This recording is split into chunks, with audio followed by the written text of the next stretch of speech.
penting di bulan Ramadan adalah apa? Puasa. Yang wajib hanya puasa. Kemudian ada namanya sholat taraweh. Tapi kami ingatkan juga, kita ingin mengajari orang cerdas menjadi cerdas.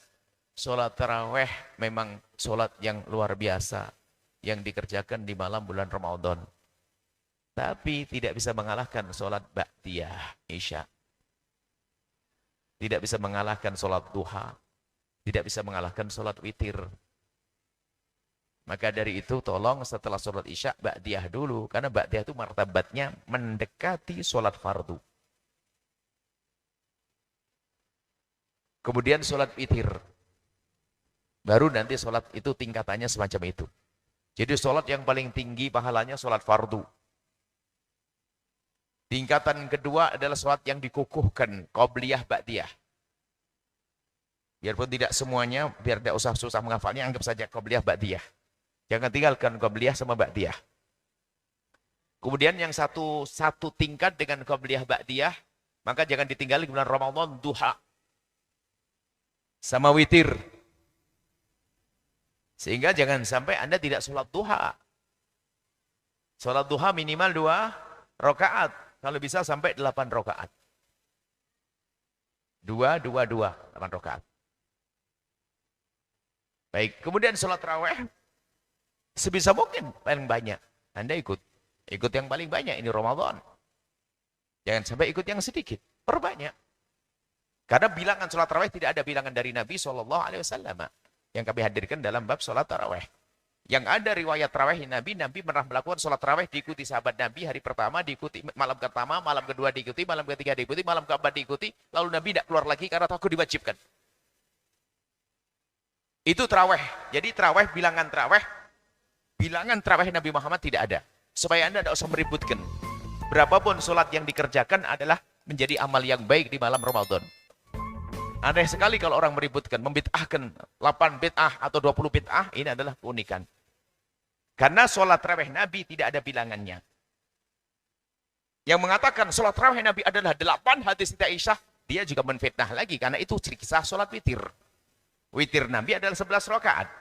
Dikatakan 4 dan 4 lalu 3. Itu adalah 11 rakaat witir, bukan sholat tarawih. Jadi bilangan tarawih Nabi tidak 20 rakaat, bukan bilangan tarawihnya Nabi. 8 juga bukan bilangan tarawihnya Nabi. Lalu berapa jumlahnya yang dilakukan Nabi? Nabi sholatnya tidak pernah dihitung, terlalu banyak. Lalu bagaimana? Tinggal kita kembali pada para ulama. Kemudian setelah itu, ulama hampir bersepakat 4 madhab, karena ini adalah malam ibadah, diperbanyak, lalu dihitung menjadi 20 sampai 23. Kemudian di madhab Imam Malik, karena di Mekah itu cara tarawihnya 22, kemudian tawaf 22, kemudian tawaf 22, kemudian tawaf kan ibadah. Ahli Madinah, para ahli Madinah berkata, kita tidak boleh kalah dengan orang yang ada di Mekah. 22 tawaf di Mekah, kita tidak punya Ka'bah di Madinah. 22 ditambah lagi 2. 22 ditambah lagi 2. Sehingga madhab Malik mengatakan sholatnya menjadi 36. Mau ikut 36. Dan itu juga bukan bilangan Nabi. Maksudnya bukan zaman yang kita meributkan ini. Makanya mengatakan sholat 20 bid'ah, apalagi 8 bid'ah. Ini dari mana ini? Kolesannya tajam sekali. Yang menjelaskan, yang selama ini dianggap bilangannya 8 sholat tarawih itu witir. Seperti kan, witirnya Nabi. Coba. Ini. Itu witir Nabi. Itu Siti Aisyah. Sampai hadisnya kan, Nabi tidak melakukan sholat di Ramadan dan di luar Ramadan. Luar Ramadan ada. Itu witir. Baik, jangan bermasalahkan masalah ini. Yang penting sholat dulu.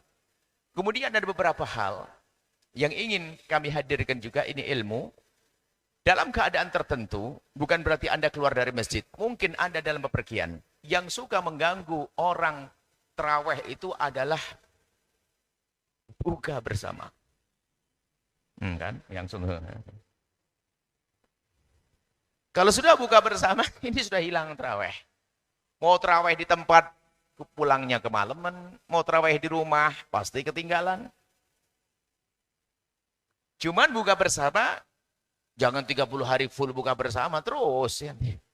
Cuman buka bersama itu juga penting kadang untuk bertemu saudara, bertemu cinta, bertemu kasih. Makanya bagi yang kebetulan lagi bepergian, bukan saja buka bersama, atau mungkin pekerjaannya itu pas nggak tanggung, ada pekerjaannya tanggung banget. Kalau terawih di tempat betul pulang kemalaman, kalau terawih di rumah, Masya Allah, pasti ketinggalan. Lalu bagaimana? Apa yang harus Anda lakukan? Ini dalam keadaan tertentu ya, tidak boleh kita membuat kebiasaan yang salah. Anda bisa melakukan sholat fardu di tempat, buka bersama. Sholat taraweh. Kau baca? Sholat isya. Habis sholat isya, Anda di atas kendaraan, Anda lakukan sholat sunnah di atas kendaraan.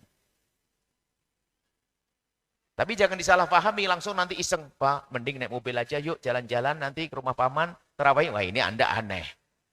Bukan itu maksud kami. Ini keadaan, jangan sampai Anda tunjukkan di hadapan Allah kalau Anda pengen tarawih. Cuman keadaannya saya harus nyambung silaturahim. Sebab biasanya kalau tidak disiasati begini, nanti terawih di rumah, Ma. Iya ya Pak, terawih di rumah. Di saat mau terawih, agak capek, nanti aja sebelum sahur ya. Iya. Tatonya pas sahur, abang mepet banget, aduh nggak terawih. Itu biasa, rutin itu. Nah. Kayaknya kita itu punya pengalaman sama sebetulnya. Nah, jadi tidak usah bohong kita. Kami nunda-nunda, akhirnya bablas, tidak sholat terawih. Maka setan yang mengajari kita malas, kita bohongi. Enggak ada, hei setan. Ente mau ngajari saya malas, enggak. Sholat isya di tempat, Anda di atas kendaraan. Nabi pernah melakukan sholat al-rahilati di atas kendaraan. Dan ternyata kalau hari ini sholat di atas kendaraan, manfaatnya lebih banyak. Kenapa? Mata kita semakin terjaga. Mata kita terjaga. Keselamatan juga semakin. Kenapa? Kalau sholat kan ngadepnya jelas. Allahu Akbar. Daripada main handphone. Jadi caranya sholat di atas kendaraan, kalau sholat sunnah kiblat Anda adalah arah kendaraan. Naik angkot, naik beca, tinggal begini, Allahu Akbar. 20 rakaat cuma 30 menit. Dan ini kami ingin bahasanya bukan saja di bulan Ramadan, hendaknya Anda jadikan kebiasaan Anda seperti itu. Hari ini sudah dimulai. Biasakan di atas mobil Anda punya wudhu. Di saat ada waktu senggang selesai ngomong dengan anak, sholat. Selingannya sholat.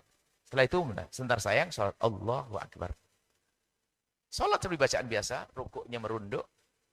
Diangkat sedikit kepalanya, sujudnya lebih rendah lagi. Subhanallah, enak sholat. Pakai baju nggak harus pakai mukena. Masa mau ke kantor pakai mukena kan? Enggak. Pakai baju muslimah itu sudah cukup. Kalau kaki, pakai kaos kaki nanti. Tambah baik lagi agar menutup semuanya. Kan tambah cakep. Indah. Lakukan.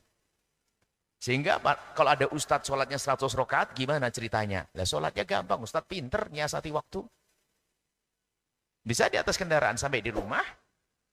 Sudah selesai kisahnya. Tarawih sudah selesai. Tinggal nanti witiran. Jadi jangan ragu yang demikian ini. Perbandingannya adalah daripada Anda tidak sholat. Itu loh. Yang tepat lagi nanti Anda khusyuk di masjid kan, tepat awal waktu itu ya sebelum isya sudah datang, habis isya masih ketemu dengan orang di masjid, baca Quran, tadarus dan sebagainya seperti itu. Cuman keadaan ini kan tidak semua orang bisa seperti itu, sehingga pokoknya kita tidak boleh meninggalkan itu semuanya. Bahkan nanti ternyata sudah 20 rakaat ada kurang, Pak ikut orang ahli Madinah saja deh waktu zaman itu 36 bisa nambah. Witir 11 rakaat kalau bisa. Nah, sama mungkin Anda ke kantor sholat duha di rumah, berangkat jam 7. Sholat duha di rumah 2 rakaat. Disambung di atas mobil sehingga setiap hari ini ibu yang solehah ini duhanya 8 rakaat. Canggih banget dong orang. Masya Allah, istri siapa itu? 2 rakaat di rumah, 2 disambung. Allahu Akbar. Ini termasuk ilmu yang perlu kami hadirkan supaya di antara kita tidak ada yang meninggalkan taraweh, karena itu adalah sholat yang ulama berbondong-bondong, berlomba-lomba. Dan sholat mereka bukan hanya 20 rakaat. Saya menyaksikan dengan mata sendiri, dan sholat malam memang, apalagi sholat sunnah yang disunahkan di berjamaah bisa diulang-ulang. Sholat di sebuah masjid, dia sholat lagi di sebuah masjid. Sampai kita ini yang mahasiswa itu sok, karena sudah belajar capek. Tapi guru kita, Habib Salim Syadiri, ini tidak tahu sholatnya berapa rakaat. Di satu masjid sholat. Full ngikuti orang terawih. Pindah ke tempat lain, di malam yang sama sampai 3 kali tempat, 4 kali tempat. Pindah. Itu sholatnya banyak. Masya Allah. Orang sepuh-sepuh sholatnya banyak. Kita ini yang lagi sekolah nih sok banget. Kita kan sudah belajar capek. Padahal beliau ngajar juga. Ayo kita sekarang berlomba. Kan enak. Jadi ibadah itu harus kita permudah juga. Kita siasati syaitan. Anda bisa menyiasati kok di rumah Anda, biarpun di luar Ramadan, sholat malam Anda banyak, bisa kok. Sebelum tidur Anda bisa melakukan sholat, paling tidak sebelum tidur, olehlah. Saya 8 rakaat sebelum tidur.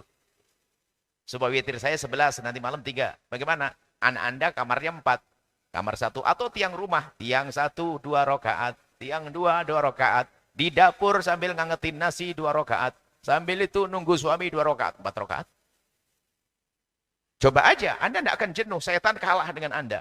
Tapi kalau Anda itu di musola Anda yang sempit, panas, pengap, berdebu, Allah, 2 rakaat kayak sudah 6 rakaat. Kita perlu nyiasati setan.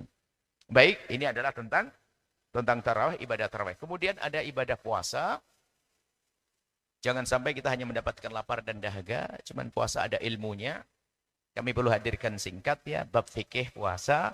Sengaja kami hadirkan di sini agar Anda nanti mencari kesempurnaannya di majelis-majelis yang sudah kami adakan. Rekaman-rekamannya juga ada. Jadi berpuasa itu menahan diri dari yang membatalkan puasa. Dimulai dari terbitnya fajar shadiq, fajar yang kedua. Selama ini nggak pernah tahu kan kita. Taunya jam, adzan gitu saja. Jadi fajar itu di ufuk timur itu kalau Anda pagi-pagi menghadang, menunggu datangnya fajar, ada 2 terang yang datang di ufuk timur. Yang tahu tuh terang sepintas itu hanya melambung ke atas, kecil ke atas begitu. Itu adalah fajar kadhib, fajar dusta, belum fajar yang sesungguhnya. Kemudian itu akan hilang. Setelah akan hilang muncul cerah, tapi merata. Dari timur dari utara, selatan. Itu ya.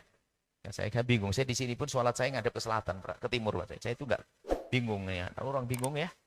Bingung itu enggak ngerti mata angin. Jadi saya tadi sholat perasaan ngadep ke timur. Ini. Jadi barat sama utara sama selatan. Jadi memanjang begitu.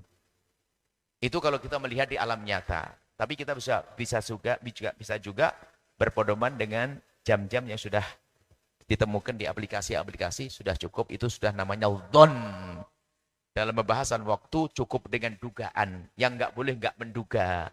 Tiba-tiba sholat. Kamu sholat subuh. Emang udah masuk? Enggak tahu, enggak sah sholatnya.